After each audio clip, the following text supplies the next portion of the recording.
ईमान, ईमान से ये कहा जा रहा है कि हमारे दिलों का यकीन सही हो जाए, एक अकेले अल्लाह से होने का यकीन हमारे अंदर आ जाए, गैरुल्लाह से होने का यकीन हमारे अंदर से निकल जाए।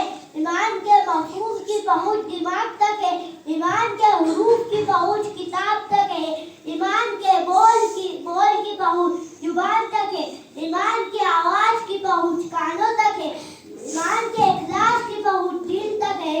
जाहिर के खिलाफ बोलने से, जाहिर के खिलाफ सोचने से, जाहिर के खिलाफ चलने से ईमान की हकीकत आएगी। एक हदीस पाक का मफहूम है कि दुनिया में एक भी ईमान वाला रहकर अल्लाह अल्लाह कहता है तो अल्लाह ताला सारी दुनिया का निजाम चलाएंगे। दुनिया में एक भी ईमान वाला ना रहा तो अल्लाह ताला जमीन उखाड़ कर आसमान को तोड़कर क़यामत नाज़िल करेंगे।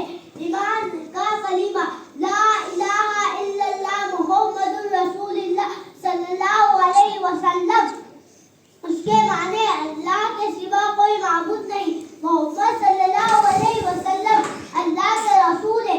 इसका मतलब यह है कि किसी से कुछ नहीं होता सिवाय अल्लाह के। इज्जत का देना, जिल्लत का देना, हयात का देना, मौत का देना, बीमारी का देना, शिफा का देना, दिन और रात को तब्दील करना, रोजी का देना, परेशानी का देना, ऊपर का डालना, नफरत का डालना, सब कुछ अल्लाह ही के हाथ में। हुजूर सल्लल्लाहु अलैहि वसल्लम के तरीके में 100% कामयाबी है, गैरों के तरीके में नाकामयाबी है। कलीमे का तकाजा ये है कि मन चाहे जिंदगी छोड़कर रब चाहे जिंदगी इख्तियार करे। ईमान को हमारी जिंदगी में आने के लिए 3 लाइन की मेहनत करना है। नंबर 1, दीनी मजालिस में बैठकर ईमान के भलाई को खुद सुने और लोगों में चल फिर कर ईमान के भलाई की खूब दावत देना।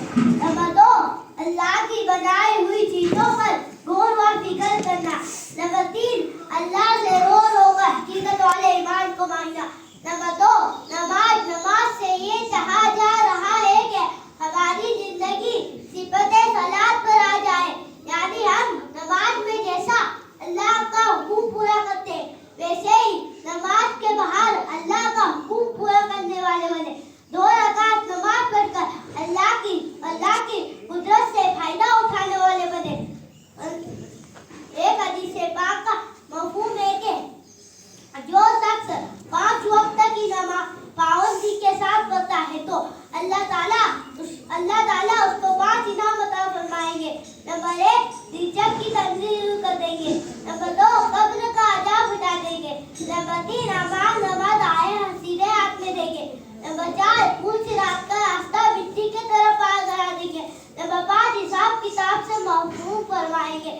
नमाज हुजूर सल्लल्लाहु अलैहि वसल्लम के आंखों की ठंडक है, मोमिन का नूर है, शैतान का मुंह काला कर देती है, दिल का सुकून है। जिस तरह बदन के लिए सर जरूरी है उसी तरह मुसलमान के लिए नमाज पढ़ना भी जरूरी है। यह सिफत हमारी जिंदगी में लाने के लिए 3 लाइन की मेहनत करना है।